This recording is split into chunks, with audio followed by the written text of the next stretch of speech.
ओम शांति। आज बाबा के 28 तारीख के महावाक्य हैं।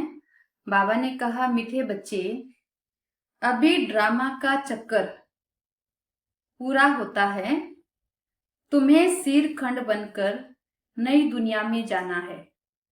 वहां सब सिर खंड हैं, यहाँ लून पानी है। प्रश्न है आज का, तुम त्रिनेत्री बच्चे किस नॉलेज को जानकर त्रिकालदर्शी बन गए हो? उत्तर है, तुम्हें अभी सारे वर्ल्ड की हिस्ट्री ज्योग्राफी की नॉलेज मिली है। सतयुग से लेकर कलयुग अंत तक की हिस्ट्री ज्योग्राफी तुम जानते हो।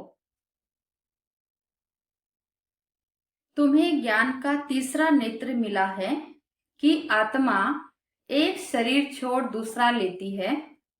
संस्कार आत्मा में है। अब बाप कहते, बच्चे, नाम रूप से न्यारे बनो, अपने को आत्मा अशरीरी समझो। गीत बजा है आज, धीरज धर मनवा धीरज धर, तेरे सुख के भरे दिन आएंगे। ओम शांति। कल कल बच्चों को कहा जाता है और बच्चे जानते हैं, दिन होती है कि जल्दी सतयुग हो जाए तो इस दुख से छूट जाए।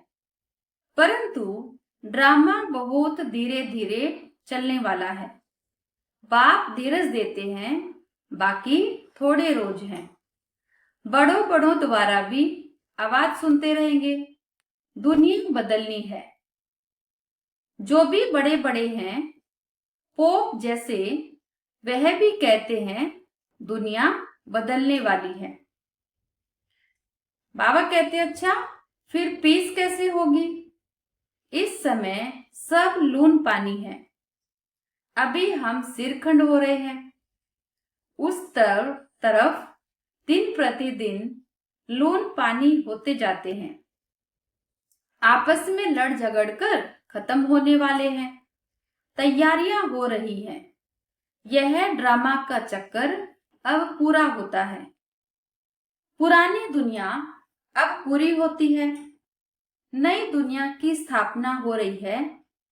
नई दुनिया सो फिर पुरानी दुनिया, पुरानी सो फिर नई दुनिया बनेगी।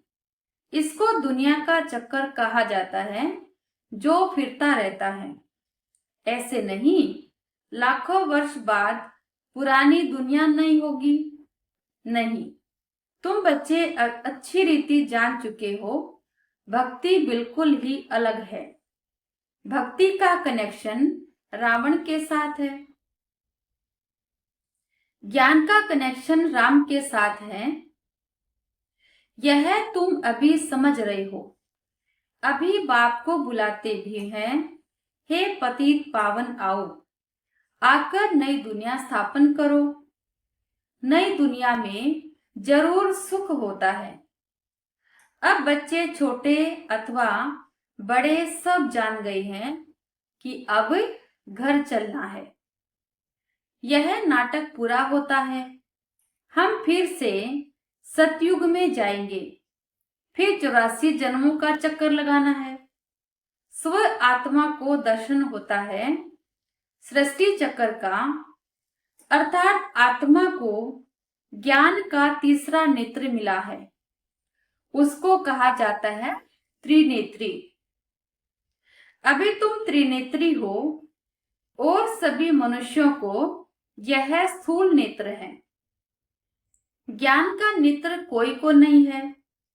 त्रिनेत्री बने तब त्रिकालदर्शी बने, क्योंकि आत्मा को ज्ञान मिलता है ना। बाबा कहते, आत्मा ही एक शरीर छोड़ दूसरा लेती है। संस्कार आत्मा में रहते हैं। आत्मा अविनाशी है। अब बाप कहते हैं, नाम रूप से न्यारे बनो, अपने को अशरीरी समझो, देह नहीं समझो। यह भी जानते हो, हम आधा कल्प से परमात्मा को याद करते आए हैं। इसमें जब जास्ती दुख होता है तब जास्ती याद करते हैं। जब बहुत दुख बढ़ता है तब भगवान को याद करते हैं। अभी कितना दुख है, आगे इतना दुख नहीं था। जब से बाहर वाले आए हैं तब से यह राजाएं लोग भी आपस में लड़े हैं, जुदा जुदा हुए हैं।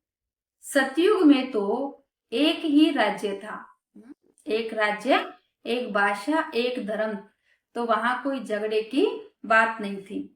बाबा कहते यहाँ पर अनेकों का राज्य हो गया तो फिर झगड़े शुरू हो गए। अभी हम सतयुग से लेकर कलयुग अंत तक हिस्ट्री ज्योग्राफी समझ रहे हैं। सतयुग त्रेता में एक ही राज्य था। ऐसे एक ही डिनेस्टी कोई की होती नहीं है। यहाँ पर इस दुनिया में कोई एक की डिनेस्टी होती नहीं है। क्रिश्चियन में भी देखो फूट है, वहां तो सारा विश्व एक के हाथ में रहता है। वह सिर्फ सतयुग त्रेता में ही होता है। यह बेहद की हिस्ट्री ज्योग्राफी अभी तुम्हारी बुद्धि में है। और कोई सत्संग में हिस्ट्री ज्योग्राफी अक्षर नहीं सुनेंगे। वहां तो रामायण, महाभारत आदि सुनते हैं। यहाँ वह बातें हैं नहीं। बाबा कहते यहाँ है वर्ल्ड की हिस्ट्री ज्योग्राफी। तुम्हारी बुद्धि में है ऊंच से ऊंच हमारा बाप है। बाप का शुक्रिया है जिसने सारा ज्ञान सुनाया है। एक आत्माओं का झाड़ है, दूसरा मनुष्यों का झाड़ है। मनुष्यों के झाड़ में ऊपर कौन है? तो कहेंगे ग्रेट ग्रेट ग्रैंडफादर ब्रह्मा को ही कहेंगे ना। यह जानते हैं ब्रह्मा मुख्य है, परंतु ब्रह्मा के पीछे क्या हिस्ट्री ज्योग्राफी है यह कोई नहीं जानते। अभी तुम्हारी बुद्धि में है ऊंच से ऊंच बाप रहते भी हैं परम धाम में। फिर सूक्ष्म वतन का भी तुमको मालूम है। मनुष्य ही फरिश्ता बनते हैं, इसलिए सूक्ष्म वतन दिखाया है। तुम आत्माएं जाती हो, शरीर तो सूक्ष्म वतन में नहीं जाएगा। जाते कैसे हैं? उनको कहा जाता है तीसरा नेत्र, दिव्य दृष्टि अथवा ध्यान भी कहते हैं। बाबा कहते हैं तुम ध्यान में ब्रह्मा विष्णु शंकर को देखते हो। लोग दिखलाते हैं शंकर के आंख खोलने से विनाश हो जाता है। अब इनसे तो कोई समझ न सके। अभी तुम जानते हो विनाश तो ड्रामा अनुसार ही होना है। आपस में लड़कर विनाश हो जाएंगे। बाकी शंकर क्या करते हैं? यह ड्रामा अनुसार नाम रख दिया है तो समझाना पड़ता है। ब्रह्मा विष्णु शंकर तीन है। स्थापना के लिए ब्रह्मा को रखा है, पालना के लिए विष्णु को रखा है, विनाश के लिए शंकर को रख दिया है। वास्तव में यह बना बनाया ड्रामा है। शंकर का पार्ट कुछ भी नहीं है। ब्रह्मा और विष्णु का तो पार्ट सारे कल्प में है। ब्रह्मा सो विष्णु, विष्णु सो ब्रह्मा। ब्रह्मा के भी 84 जन्म पूरे हुए तो विष्णु के भी पूरे हुए। शंकर तो जन्म मरण से न्यारा है, इसलिए शिव और शंकर को मिला दिया है। वास्तव में शिव का पाठ तो बहुत है, पढ़ाते हैं। शिव बाबा का पाठ तो भक्ति मार्ग से शुरू हो जाता है। भगवान को कहा जाता है नॉलेजफुल। अगर वह प्रेरणा से कार्य करता तो सृष्टि चक्र का ज्ञान कैसे देता? इसलिए बाप समझाते हैं बच्चे, प्रेरणा की तो कोई बात नहीं, बाप को तो आना पड़ता है। बाप कहते हैं, बच्चे, मेरे में सृष्टि का सारा ज्ञान है। मेरे को यह पाठ मिला हुआ है, इसलिए मुझे ही ज्ञान सागर, नॉलेजफुल कहते हैं। नॉलेज किसको कहा जाता है? वह तो जब मिले तब पता पड़े। मिला ही नहीं तो अर्थ कैसे मालूम पड़े? आगे तुम भी कहते थे कि ईश्वर प्रेरणा करते हैं, वह सब कुछ जानते हैं। हम जो पाप करते हैं ईश्वर देखते हैं। बाबा कहते, मैं यह धंधा नहीं करता हूं। यह तो जैसा कर्म करते हैं उसकी खुद ही सजा भोगते हैं। मैं किसको नहीं देता हूं। बाबा कहते, मैं किसको सजा नहीं देता, न कोई प्रेरणा से सजा दूंगा। मैं प्रेरणा से करूं तो जैसे मैंने सजा दी। कोई को कहना कि इनको मारो तो यह भी दोष है। बाबा कहते, मैं किसी को भी कुछ भी करने के लिए नहीं कहता हूं। ये तो आत्मा के अंदर संस्कार भरे हुए हैं। कहने वाला भी फंस पड़े। अगर किसी को कहते मारो तो कहने वाला भी फंस पड़े। शंकर प्रेरणा दे तो वह भी फंस जाए। बाप कहते हैं, मैं तो तुम बच्चों को सुख देने वाला हूं। तुम मेरी महिमा करते हो। बाबा आकर दुख हरो। मैं थोड़े ही दुख देता हूं। भगवान ही अगर दुख देता तो फिर भगवान को बुलाते ही क्यों दुखों से मुक्त करने के लिए? अब तुम बच्चे बाप के सम्मुख बैठे हो तो कितनी खुशी होनी चाहिए। यहाँ डायरेक्ट भाषणा आती है। बाबा हमको पढ़ाते हैं। इनको मेला कहा जाता है। सेंटर्स पर तुम जाते हो, वहां कोई आत्माओं और परमात्मा का मेला नहीं है। आत्मा परमात्मा का मेला यहाँ लगता है। मधुबन में जाते हैं तो मेला लगता है। यह भी तुम जानते हो मेला लगा हुआ है। बाप बच्चों के बीच में आई हैं। आत्माएं सब यहाँ हैं। आत्मा ही याद करती है कि बाप आए। यह सबसे अच्छा मेला है। बाप आकर सब आत्माओं को रावण राज्य से छुड़ा देते हैं। तो यह मेला अच्छा हुआ ना, जिससे मनुष्य पारस बुद्धि बनते हैं। उन मेलों पर तो मनुष्य मैले हो जाते हैं, पैसे बर्बाद करते रहते हैं, मिलता कुछ भी नहीं। उनको मायावी आसुरी मेला कहा जाएगा। यह है ईश्वरीय मेला। रात दिन का फर्क है। तुम भी आसुरी मेले में थे। बाबा कहते, तुम भी पहले आसुरी मेले में थे, अभी हो ईश्वरीय मेले में। तुम ही जानते हो बाबा आया हुआ है। सब जान जाएं तो पता नहीं कितनी भीड़ हो जाए। इतने मकान आदि रहने के लिए कहां से लाएंगे? पिछाड़ी में गाते हैं ना, अहो प्रभु तेरी लीला अपरम अपार। कौन सी लीला? सृष्टि के बदलने की लीला। क्योंकि भगवान ऐसी पतित दुनिया को पावन बना देते हैं, तो ये कार्य कोई और नहीं कर सकता। तो ये भगवान की लीला है। यह है सबसे बड़ी लीला। पुरानी दुनिया खत्म होने से पहले नई दुनिया की स्थापना होती है। इसलिए हमेशा किसको भी समझाओ तो पहले स्थापना, विनाश, फिर पालना कहना होता है।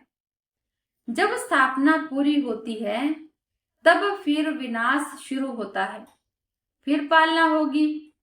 तो तुम बच्चों को यह खुशी रहती है, हम स्वदर्शन चक्रधारी ब्राह्मण हैं, फिर हम चक्रवर्ती राजा बनते हैं। यह कोई को पता नहीं। इन देवताओं का राज्य कहाँ गया? नाम निशान गुम हो गया है। देवता के बदले अपने को हिंदू कह देते हैं। हिंदुस्तान में रहने वाले हिंदू हैं।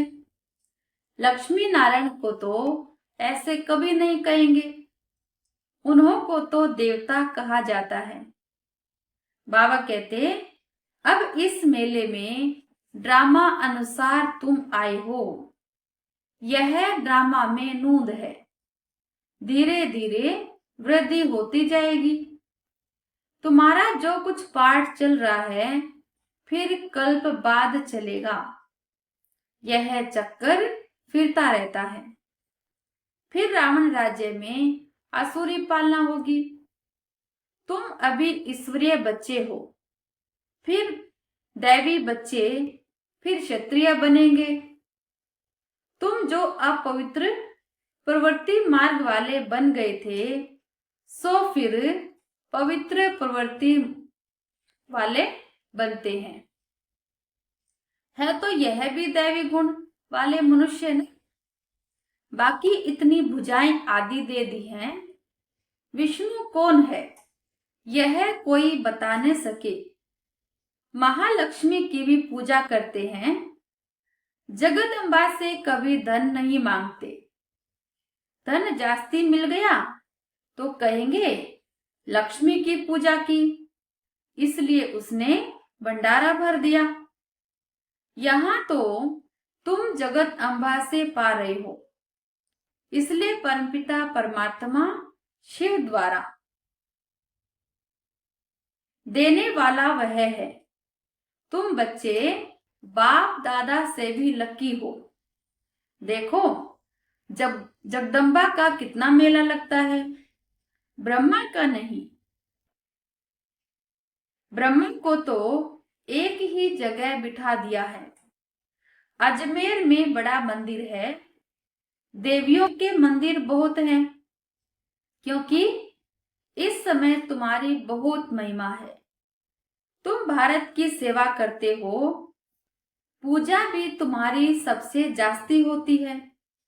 तुम लकी हो। जगत अम्बा के लिए ऐसे कभी नहीं कहेंगे कि वह सर्वव्यापी है। तुम्हारी महिमा होती रहती है।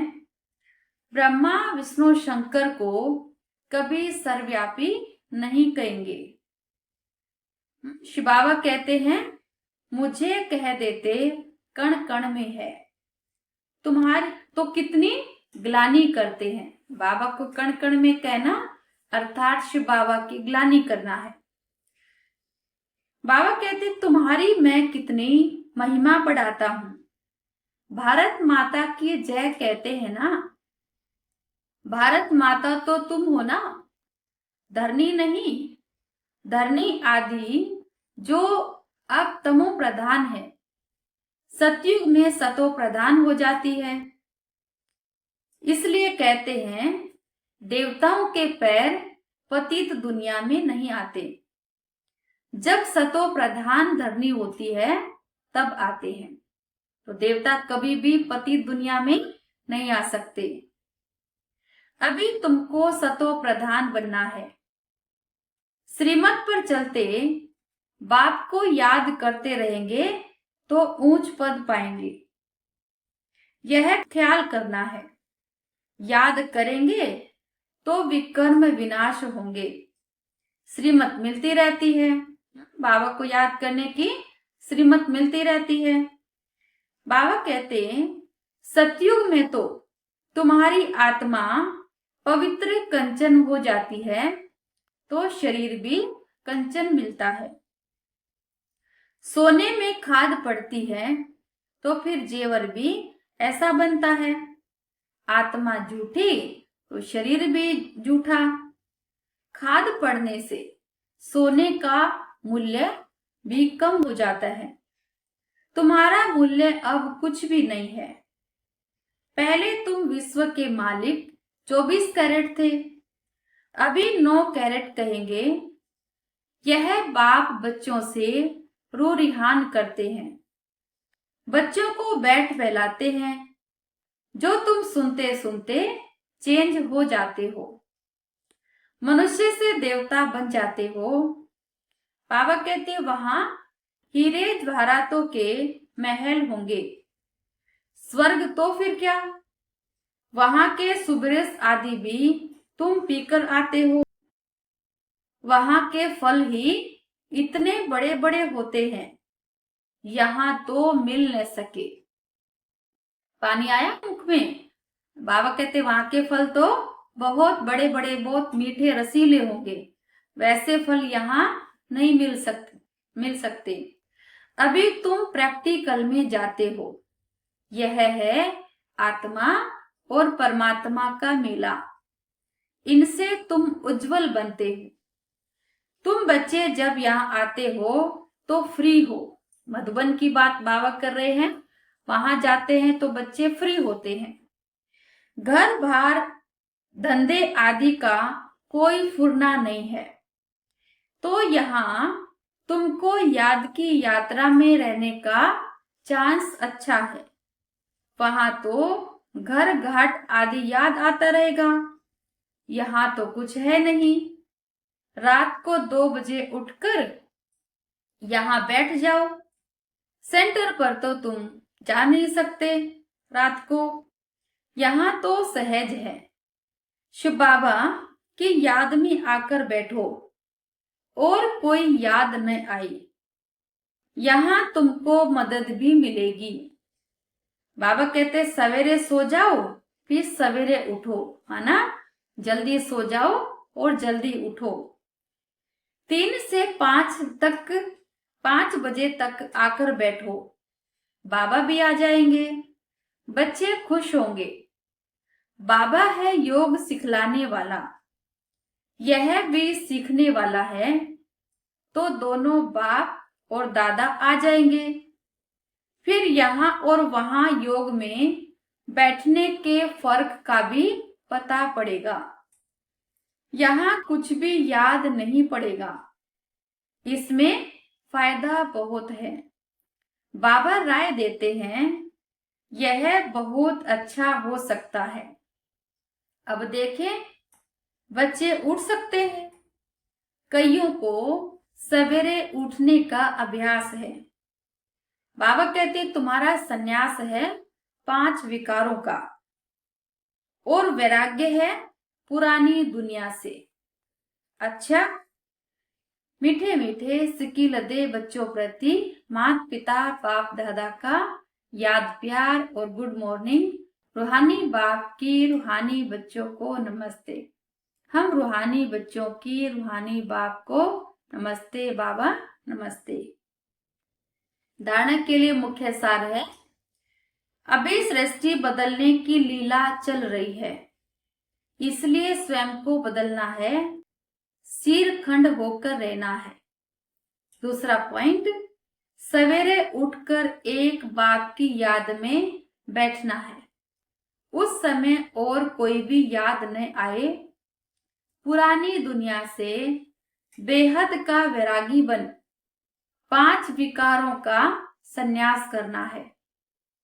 वरदान, बेहद की स्थिति में स्थित रहे। सेवा के लगाव से न्यारे और प्यारे विश्व सेवाधारी भव। विश्व सेवाधारी अर्थात बेहद की स्थिति में स्थित रहने वाले। ऐसे सेवाधारी सेवा करते हुए भी न्यारे और सदा बाप के प्यारे रहते हैं। सेवा के लगाव में नहीं आते, क्योंकि सेवा का लगाव भी सोने की जंजीर है। यह बंधन बेहद से हद में ले आता है। इसलिए देह की स्मृति से, ईश्वरीय संबंध से, सेवा के साधनों के लगाव से न्यारे और बाप के प्यारे बनो तो विश्व सेवाधारी का वरदान प्राप्त हो जाएगा और सदा सफलता मिलती रहेगी। स्लोगन, व्यर्थ संकल्पों को 1 सेकंड में स्टॉप करने की रिहर्सल करो तो शक्तिशाली बन जाएंगे। अव्यक्त इशारे, रूहानी रॉयल्टी और प्यूरिटी की पर्सनालिटी धारण करो। आप सबकी पहली प्रवृत्ति है अपनी देह की प्रवृत्ति, फिर है देह के संबंध की प्रवृत्ति। तो पहली प्रवृत्ति देह की हर कर्मेंद्रिय को पवित्र बनाना।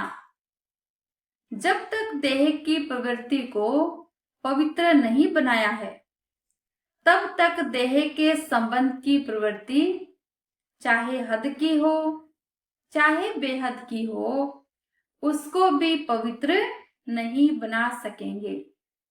तो पहले अपने आप से पूछो कि अपने शरीर रूपी घर को, अर्थात संकल्पों को, बुद्धि को, नैनों को और मुख को रूहानी अर्थात पवित्र बनाया है। ऐसी पवित्र आत्माएं ही महान है, जो अपनी हर कर्मेंद्रिय के ऊपर अटेंशन रखते हैं। तो बाबा कहते हैं वही आत्माएं महान हैं। तो आज क्या याद रखेंगे? तो अपनी पवित्रता को बढ़ाते रहेंगे और विश्व सेवा करते रहेंगे, मनसा सेवा करते रहेंगे। अच्छा, ओम शांति।